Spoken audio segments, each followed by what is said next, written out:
ಸ್ನೇಹಿತರೆ, ನೀವೆಲ್ಲ ಅಮೆಜಾನ್ ಮತ್ತು ಫ್ಲಿಪ್ಕಾರ್ಟ್ನಲ್ಲಿ ಡಿಸ್ಕೌಂಟ್ ಸೇಲ್ಗೆ ಕಾಯ್ತಾ ಇದ್ದೀರಾ. ನಿಮಗೆ 50% ಡಿಸ್ಕೌಂಟ್ನಲ್ಲಿ ಪರ್ಚೇಸ್ ಮಾಡ್ಬೋದು ಅಂತ.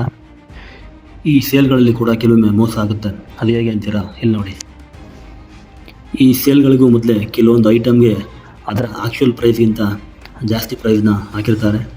ಆ ಸೇಲ್ನ ದಿನ ಏನು ಮಾಡ್ತಾರೆ, ಅದಕ್ಕೆ 50% ಡಿಸ್ಕೌಂಟ್ ಅಂತ ಹೇಳಿ ಆ್ಯಕ್ಚುಯಲ್ ಪ್ರೈಸ್ಗಿಂತ 500, 1000 ಈ ಥರ ಪ್ರೈಸನ್ನು ಜಾಸ್ತಿ ಮೆನ್ಷನ್ ಮಾಡಿ ಡಿಸ್ಕೌಂಟ್ ಮಾಡಿದ್ದೀವಿ ಅಂತ ತೋರಿಸ್ತಾರೆ.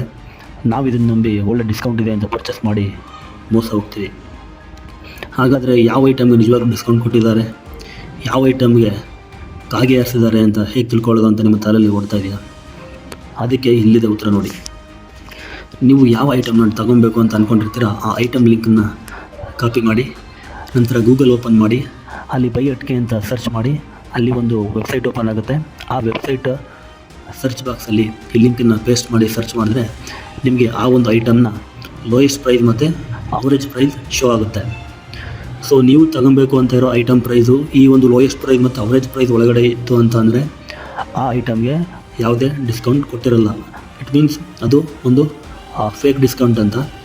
ಒಂದು ವೇಳೆ ಆ ಒಂದು ಐಟಮ್ಗೆ ಈ ಲೋಯೆಸ್ಟ್ ಪ್ರೈಸ್ ಏನಿದೆ ಅದಕ್ಕಿಂತನೂ ಕಡಿಮೆ ಪ್ರೈಸಿಗೆ ಅವರು ಕೊಟ್ಟಿತ್ತು ಅಂದರೆ ಅದು ನಿಜವಾದ ಡಿಸ್ಕೌಂಟ್ ಅಂತ. ಇದರಿಂದಾಗಿ ನೀವು ಈ ಡಿಸ್ಕೌಂಟ್ ವಿಚಾರಗಳಲ್ಲಿ ಮೋಸ ಹೋಗೋದು ತಪ್ಪುತ್ತೆ. ಇದೇ ರೀತಿ ಹೆಚ್ಚಿನ ವಿಡಿಯೋಗಾಗಿ ನಮ್ಮ ಚಾನಲ್ನ ಸಬ್ಸ್ಕ್ರೈಬ್ ಮಾಡಿ, ಲೈಕ್ ಮಾಡಿ, ಶೇರ್ ಮಾಡಿ.